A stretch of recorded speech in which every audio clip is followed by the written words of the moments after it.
Hey guys, what's going on? Welcome back to the channel. Today I'm going to be talking about week 2 of Hack Reactor. So week 2 of Hack Reactor was super awesome. I had a lot of fun. I learned a lot of stuff. It was just super informative and very busy, and I ended up enjoying it a lot. I can't really remember if I discussed this much in my last video about week 1, but the typical schedule for Hack Reactor classes is based on their calendar. It says about 9 a.m. to 9 p.m. But you want to be more realistic about that, and to give you a more realistic idea of the actual time investments required for this program, I do attend online through the Denver campus, so I'm actually in a different time zone. But so for example, for me, I'm an hour ahead of the campus, so my day starts at 10 a.m.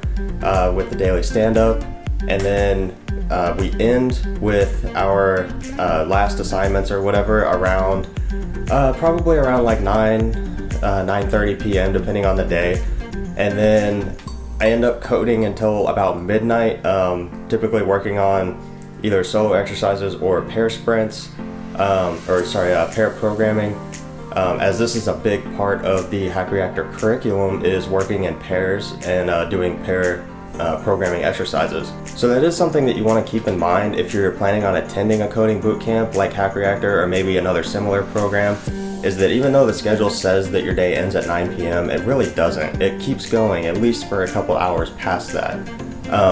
You need to understand that, you're only going to get as much out of this program as you put into it, and the program itself isn't going to make you a developer. The amount of effort and passion that you put into it is really what's going to give you the most out of the program that you're in. Throughout the course of week 2, we actually had 3 different code sprints that we approached.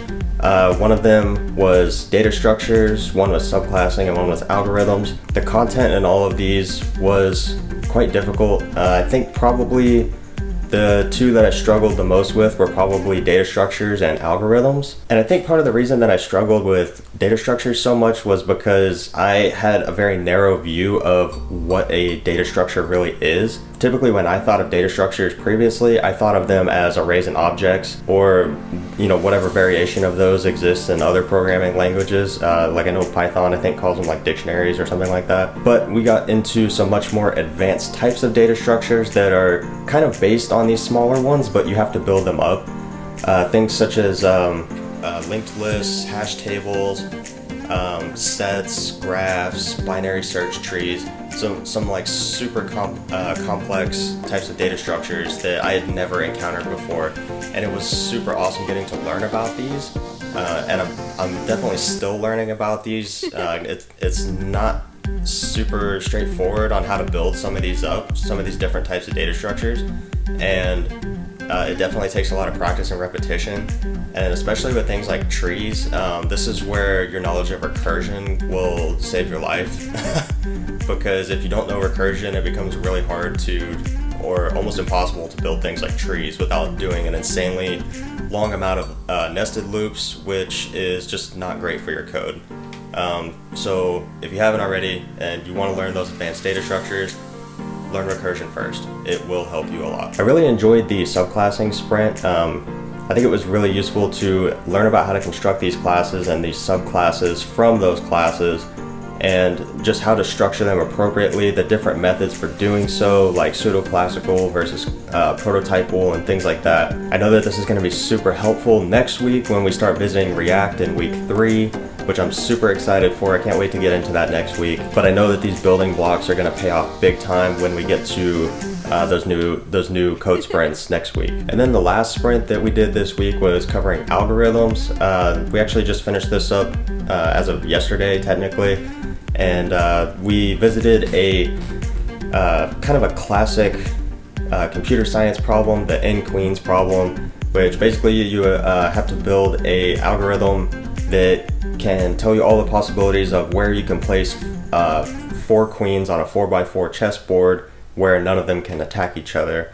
It's a very interesting problem. It's very difficult to solve, especially like if you're not familiar with it, or if you're definitely like not a professional with algorithms, I guess you could say. I think that me and my pair for this sprint got much further than we expected to. I think we did fairly well. We completed probably about I would say like 50 to 70% of it, somewhere in that range, which is fairly good. They did tell us that this was a super difficult sprint ahead of time, and that it's fairly common that people do not finish this sprint, and that it wouldn't really count against you anyway. It was really just a way for us to explore algorithms and do it in both a complex but also a fun way, and I really appreciated that that they told us ahead of time that this wasn't really like a sprint to weed us out so much.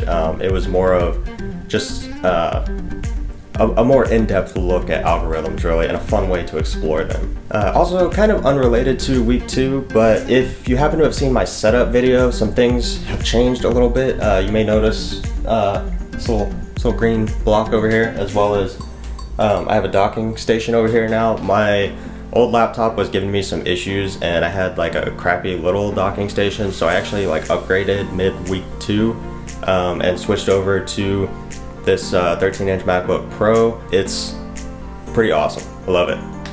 Still getting used to the hotkeys a little bit, but you know, it'll come with time. But I'm definitely loving it, and if you guys want, I can do at some point when I have time, I can do another video on that, about how I set up my development environment on that.